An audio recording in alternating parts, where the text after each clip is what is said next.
Coach Day, congratulations on the victory. The Buckeyes now 13-0. Coach, would you like to make an opening statement, and then we'll open questions for players? Yeah, just, what a gritty win, that we knew it was going to be like this. To beat a well-coached Wisconsin team twice in 1 year, both in the top 10 when we played them, that's not easy to do. And then the way that we came off of these last two games, they were both emotional wins, and 3 back-to-back wins like this, it shows you what this team's made of. But then to go down the way we did and come back and play in the second half, I think you've seen our talent, you've seen our execution, you've seen a lot of things, but today showed our team's heart, and I think that's what makes this the best win of the year.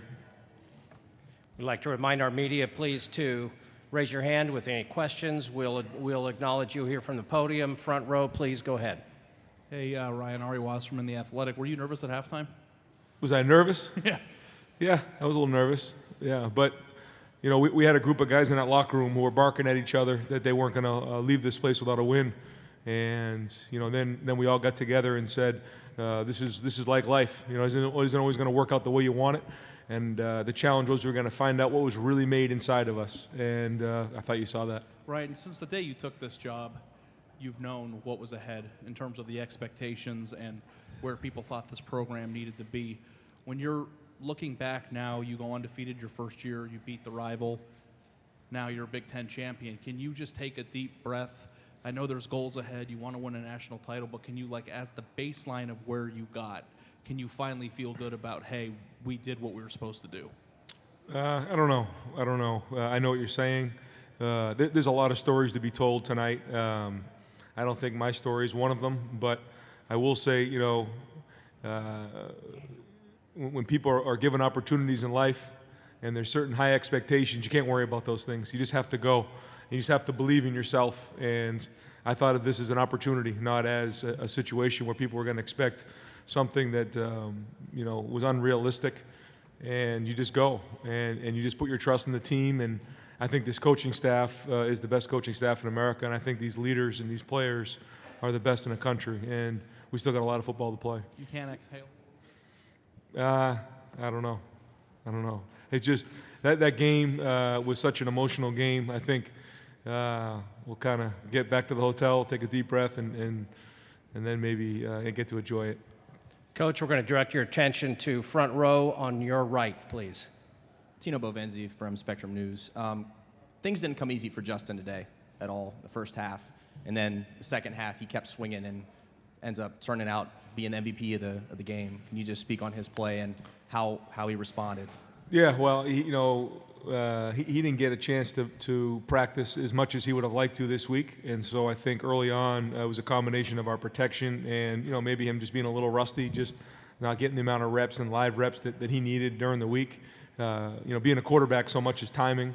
And when you're in the NFL and you've had years and years and hundreds of games under your belt, maybe you don't need it as much. But when you're a 19-year-old sophomore who hasn't played a ton of football, you need to practice. And the way that he played today without having a full week of practice is incredible. And his heart is like I've never seen before. And the way he came out to play today goes to show you that. But that's a microcosm of this team. You know what I mean? You look at the way Chase went through this season. I mean, you could go through the different stories, but there's something special about these guys. Yeah, and then one for Chase. The defense really turned it up in the second half. You guys, I don't think, gave up a point. What was the difference for you guys to make that change? I think we just had to go back in and refocus, and just do the simple things like tackle, do our assignments. And, Coach Day, he just kept saying, just keep swinging. And, we just kept swinging, and, we turned it out, and it turned out for the best. For our writers, we would like to please let's ask questions for the players first to begin. We're going to go back to the third row on the left. Jay Gray's report. Chase, just to piggyback on his question, you guys found yourself down 14 points early. When you being the leader of that defense, what was the conversation that you were having with those guys in the huddle, because you hadn't found yourself in that position all season? Yeah, halftime, we went back in the locker room, and I just said there was no need for any yelling. because it was the simple things that, you know, we just weren't doing, like tackling and doing our jobs. And I feel like our second half, when we made those corrections, I feel like you see what happened, and we didn't give up any points. To the right, second row. Players, do you guys, there's going to be a lot of debate now. Do you think you deserve to be number one? And also for Coach Day, that question. And two, how much of coming out the way you guys did maybe had something to do with having played Wisconsin before, and it wasn't easy, but the final score was easy, I guess. Let's go and start with your first question. If you want to address that to the players, Justin, you want to take that one? Number one? You Do I deserve think to we be should be number number one. one? Yeah. Really, just looking at it and knowing the guys on our team, I feel like a lot of guys just have heart, and of course the outsiders can't really see that. But in my heart, I think we should be number one, and I hope we are. So. Chase? Definitely. I think we number one, point blank, period. I mean, I just feel like a team like this that, you know, hit a lot of adversity and has been tested, you know, many times and times like today. And to see us come back and not just come back, but we came back and we dominated just off 2 corrections. I feel like a team who could just flip the switch like that is, you know, a number one worthy team. Coach Day, same question. Yeah, I think when you look at our resume and what we've done, beating Wisconsin when they were a top 10 team twice in 1 year, and then, you know, again, this 3-game stretch was unlike I think any team has had in the country. And, you know, the committee does a great job of ranking these teams. And, you know, these are top 15 teams, top 10 teams that we played 3 weeks in a row. And I don't think if there's anything else that shows what this team's made of, you saw it here today. And the fact that we went down and played the way we did in the first half, but then to come back and play the way we did in the second half, not only shows you our talent, but shows you the heart of this team. And, again, if there's a better team out there, I'd like to see them. Stay with questions for the players, please. Third row on the left. Yes, hi, it's Matt Treckinelli from Herb FM Sports Radio. So, Chase, go ahead and tell us, like, how dominant you guys were in the second half. You know, after we made our corrections, you know, what we try to do is get 3 and outs, and I feel like for the most part, we succeeded. I feel like, you know, when plays had to be made, they were made. And I feel like really that's the only thing you can ask when the play has to be made and we make it, and we get off the field for the offense. I think that's the best thing we can do, and we did it. And then also talk about, like, in the third quarter where Wisconsin had a chance to score, they missed a field goal. How important was that for that point of the game? It was definitely a momentum shift, and I think our offense, we just took that they just took that momentum, and you know, just ran with it, and you know, it just continued throughout the rest of the game, and you know, we came out with the victory. Front row on the left, or rather on the right, please. Justin over here. This one wasn't easy for you in the first half, not by any stretch of the imagination. Yep. And then you guys come back in the second half, kind of explode a little bit, and you end up being MVP of the game. What does that mean to you? How sweet is this victory? This victory is definitely a once-in-a-lifetime victory, and I did struggle a little bit in the first half, but I just knew to myself that I'm a better player than what I was actually playing. So just kind of going back to my roots and just getting that confidence back and getting a rhythm. I think that kind of helped me a lot in the second half. Front row, left. Justin and Chase, did you need a game like this? Justin, does this help show what you're capable of being in the playoff? I just think the team knew we already had it in us, so I'm just glad the world actually got to see what this team was made of. So I'm glad it happened. It's definitely you know, a good game for, you know, the nation to see when we get tested, and you know, how we handle, you know, adversity, and I feel like, as you see today, we handle adversity pretty well. So I feel like that's a big part of you know, playing this game. For transcription, that second reply was Chase. Third row on the left.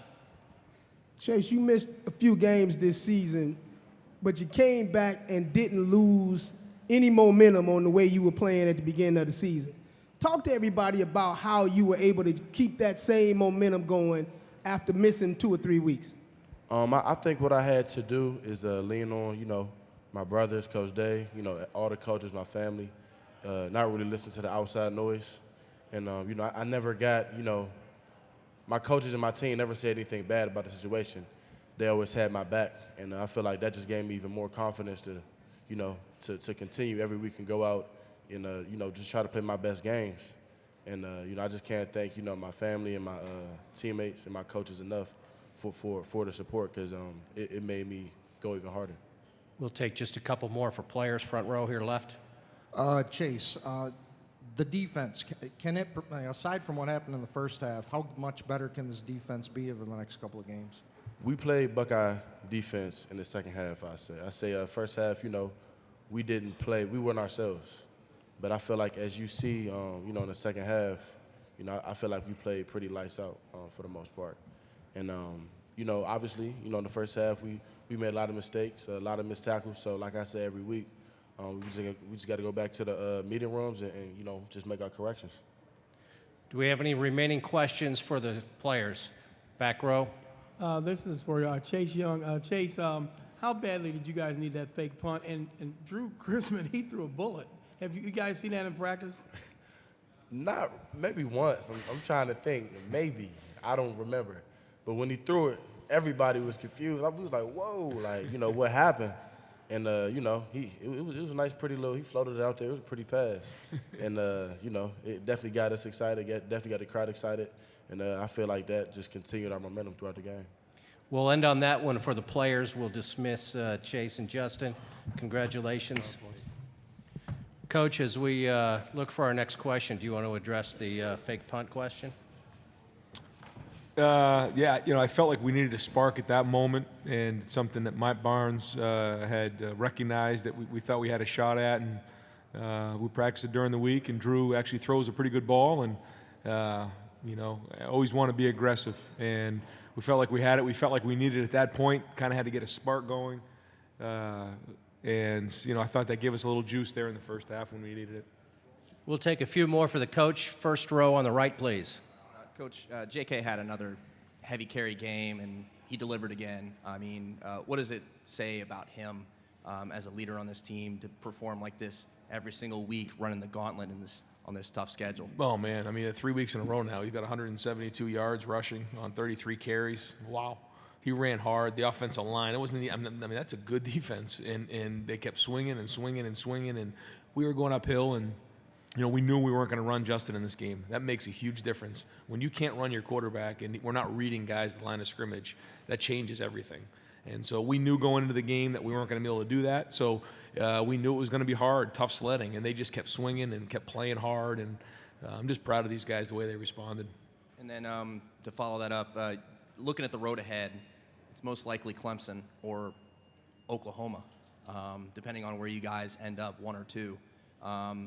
The road doesn't get any easier from this point on. What's going to be the message to the guys when you guys find out tomorrow? Yeah, I told the guys enjoy this right now. We finished the race. It was tough at the end. It was like neck and neck. We finally finished this race. They need to enjoy it, and then tomorrow we'll come up for air and figure this thing out and figure out where we are and all this. But we need to enjoy this. This was a long road. These last 3 weeks were hard. They were tough, emotional. And I think our team's blown out right now. I think they need a little break. They need to get away from this thing and take a deep breath, because that took everything we had to win that game. Couple of more for Coach Day, front row left. Ryan, some couple of new additions to the staff this year. Talk about the impact that Greg Madison has had, not only just on the defense, but on the overall program, his experience coming into this program. Yeah, it was huge. It was huge. That was one of the huge question marks coming into the season, and he's been a big part of our defensive success and the way that he's handled things. He's been in these spots before. He's got experience. He's won national championships. He's done a lot of things, and so he's had a major impact on our staff, and his experience is really critical for us. Let's go row 2 and then row 1. Ryan Gino Green from College Sports Overload. Even in defeat, Jonathan Taylor went over 100 yards and became the 7th player in FBS history to have more than 6,000 yards rushing. Talk about the impact that he's had not only on the Big Ten but in college football. Oh, man, what a back. I've not seen many guys who have the combination that he has of size and change direction, body control, power. He's a talented back, and it's been great to watch he and J.K. go back and forth here. And he ran hard, broke some tackles in the game, and nothing but credit for their not only their scheme and the way they're coached, but their talent, and he's one of the best backs in I guess in the Big Ten history, and he deserves all the credit he gets. row one here on the left. Hey, Ryan, when you're in the middle of a season, when does it occur to you that you might have a team that is national title caliber? That's a great question. I think after the first Wisconsin game, you hope that maybe, we have a shot at this thing. And then as we go, we play Penn State and kind of work your way through it. And then, last week as we started to pull away in that rivalry game, you start to think, you might have a shot at this thing. And now that we've won this game here, I mean, we're 2 games away. So it's real now.